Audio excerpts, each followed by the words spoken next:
तो आज की इस वीडियो में हम म्यूचुअल फंड के बारे में सब कुछ जानने वाले हैं। म्यूचुअल फंड असल में होते क्या है, इनमें कैसे इन्वेस्ट किया जाता है और जितना भी आपको पता होना चाहिए म्यूचुअल फंड के बारे में, चाहे आप बिगनर हो या आपने म्यूचुअल फंड के बारे में थोड़ा बहुत इधर उधर से सुना है लेकिन ज़्यादा नहीं जानते, तो हम सब कुछ जानने वाले हैं।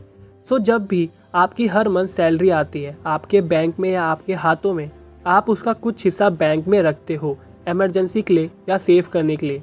नॉर्मली लोग अपने पैसों को बैंक में सेव करने के लिए रखते हैं क्योंकि घर में वो पैसे वैसे ही रहेंगे, इससे अच्छा उन्हें बैंक में रख दो। कम से कम 2 से 3% का सेविंग अकाउंट में रिटर्न तो मिलेगा, लेकिन ये एक बहुत ही बेकार तरीका है क्योंकि बैंक में पड़े हुए पैसे अपनी वैल्यू लूज़ ही करते हैं टाइम के साथ साथ। और ये होता है इन्फ्लेशन की वजह से, क्योंकि हमारे देश में इन्फ्लेशन यानी महंगाई हर साल बड़ी तेज़ी से बढ़ती रहती है और एस्टिमेट किया जाता है कि हमारे देश में इन्फ्लेशन 6 से 7% की रेट से बढ़ रही है। इसलिए आपके पैसों की वैल्यू हर साल 4 से 5% कम होती है क्योंकि सेविंग में आपको 2 से 3% का ही रिटर्न मिल रहा है। अब रखे हुए पैसे अपनी वैल्यू को लूज़ ना करें, इसलिए समझदार लोग उन्हें इन्वेस्ट करते हैं। वैसे इन्वेस्ट करने के कई तरीके हैं, लेकिन हमारे यहाँ मेनली 4 या 5 जगह ही इन्वेस्ट किया जाता है। नंबर 1 पर सेविंग अकाउंट, नंबर 2 पर फिक्स डिपॉजिट, नंबर 3 पर गोल्ड और ज्वेलरी, नंबर 4 पर रियल एस्टेट। लोग ज़मीनों या घर में इन्वेस्ट करते हैं। और एक तरीका है जो अभी काफ़ी ज़्यादा लोग करना शुरू कर रहे हैं, शेयर मार्केट में इन्वेस्ट करना। अब इनमें 3 चीज़ें होती हैं, रिटर्न, रिस्क और टाइम। रिटर्न यानी आपको कितना प्रॉफिट हो रहा है उस इन्वेस्टमेंट में, और इसे हम परसेंटेज रेट में देखते हैं। अगर इन्फ्लेशन हमारे देश में 6% चल रहा है तो आपको ये देखना चाहिए कि आपका रिटर्न 6% से ऊपर होना चाहिए, नहीं तो इन्वेस्ट करने का कोई फ़ायदा नहीं हुआ। रिस्क यानी कितना रिस्क है उस इन्वेस्टमेंट को करने में, कितने चांसेस है कि आप अपने पैसों को गंवा दोगे। और लास्ट है टाइम, जो कि हमारे ऊपर डिपेंड करता है कि हम कितने टाइम तक इन्वेस्ट कर रहे हैं। अब ये तीनों चीज़ें आपस में एक दूसरे से कनेक्टेड है, क्योंकि अगर आपको ज़्यादा रिटर्न चाहिए तो आपको ज़्यादा रिस्क उठाना पड़ेगा और ज़्यादा टाइम भी देना होगा। अब मैंने आपको जितने भी तरीके बताए हैं इन्वेस्टमेंट के, सेविंग अकाउंट जो सिर्फ 2% का ही रिटर्न देता है, तो ये एक अच्छा ऑप्शन नहीं है।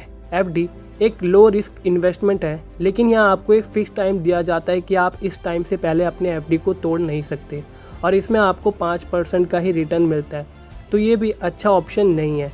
तीसरा है गोल्ड और सिल्वर। इसमें आपको मॉडरेट रिस्क मिलता है, मगर ये भी आपको इन्फ्लेशन जितना ही रिटर्न देता है, यानी 6 से 7%। तो यहाँ आपके पैसे की वैल्यू ना घटती है और ना बढ़ती है, एक तरह से माने तो कांस्टेंट ही रहती है, तो इसमें भी ज़्यादा कोई फ़ायदा नहीं है। फोर्थ है रियल एस्टेट।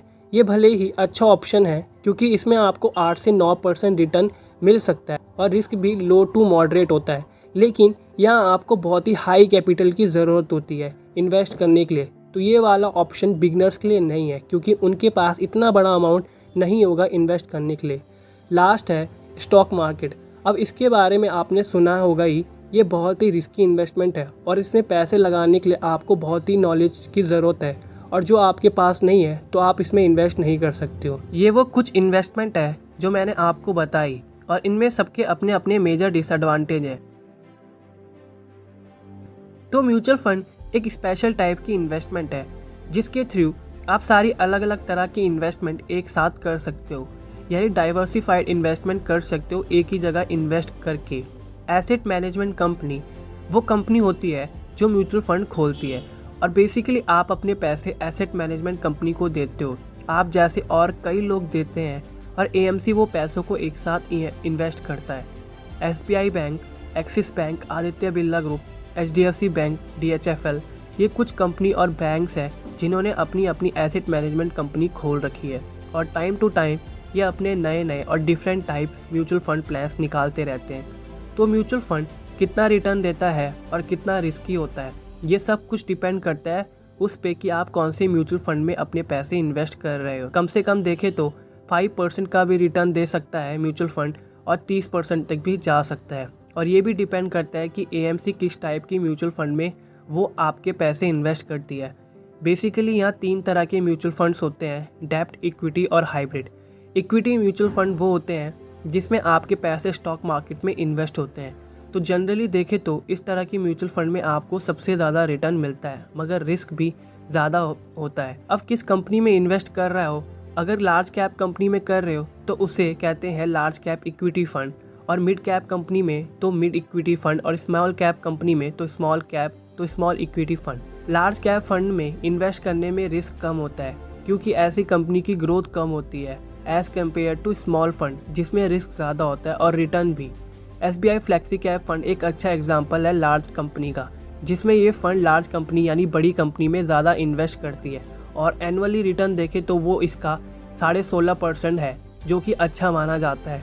और SBI स्मॉल कैप फंड भी स्मॉल कंपनी का एग्जाम्पल है, जिसमें ये फंड छोटी कंपनीज में ज़्यादा इन्वेस्ट करती है, और इसका एक्सपेक्टेड रिटर्न है 26%, जो कि बहुत ज़्यादा है। लेकिन ऐसे फंड्स में रिस्क भी बहुत हाई होता है, बहुत हाई चांस है कि आपके पैसे यहाँ डूब जाए। इसमें सेकंड है डाइवर्सिफाइड फंड। ये ऐसे फंड है जिसमें कंपनी तीनों फंड्स स्मॉल, लार्ज और मिड तीनों तरह की कंपनी में इन्वेस्ट करती है, जिससे आप डाइवर्सिफाई कर सको अपनी इन्वेस्टमेंट को। अब लास्ट और थर्ड है इंडेक्स फंड। अब ये फंड कंपनीज के ऊपर डिपेंड नहीं करता कि आपके पैसे किस तरह के फंड्स में इन्वेस्ट करने चाहिए। ये डिपेंड करता है सेंसेक्स और निफ्टी 50 पर, यानी मार्केट कैसा परफॉर्म करता है। अगर मार्केट अच्छा परफॉर्म कर रहा है तो आपको प्रॉफिट होगा, और अगर नहीं कर रहा तो आपको लॉस होगा। अगर ये आपको कंफ्यूजिंग लगा तो मैं आपको एक बार और समझा देता हूँ। सबसे पहले होती है AMC कंपनीज, जैसे ICICI, SBI, HDFC। इनके अंडर होते हैं 3 तरह के टाइप। अब ये चीज़ें आपके ऊपर डिपेंड करती है कि आप किस तरह के प्लान में इन्वेस्ट करना चाहते हो। तो वो 3 टाइप होते हैं, डेब्ट, इक्विटी और हाइब्रिड। अब ज़्यादातर लोग इक्विटी को चूज़ करते हैं, तो इक्विटी के अंदर भी कई सारे प्लान्स आते हैं कि किस तरह के प्लान्स में इन्वेस्ट करना चाहते हो आप। और बेसिकली देखा जाए तो आपको ऐसे फंड्स में इन्वेस्ट करना चाहिए जो आपको 15 से 16% के एक्सपेक्टेड रिटर्न दे, क्योंकि अगर इससे ज़्यादा होगा तो वहाँ रिस्क काफ़ी ज़्यादा बढ़ जाता है। यहाँ हमने इक्विटी की बात कर ली, अब हम बात करते हैं डेब्ट फंड्स की। डेब्ट फंड में इक्विटी फंड के मुकाबले काफ़ी कम रिटर्न होता है, क्योंकि इसमें रिस्क भी ना के बराबर ही होता है।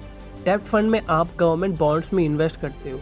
अब ये बॉन्ड्स क्या होता है, जिस तरह आप बैंक से लोन लेते हो, ठीक उसी तरह जब गवर्नमेंट के पास बजट नहीं होता तो वो आप लोगों से यानी आम लोगों से लोन लेता है, जिसके बदले में वो आपको बॉन्ड देता है, और इसमें आपको एनुअली देखा जाए तो 6 या 7% या इससे ऊपर भी रिटर्न मिल सकता है।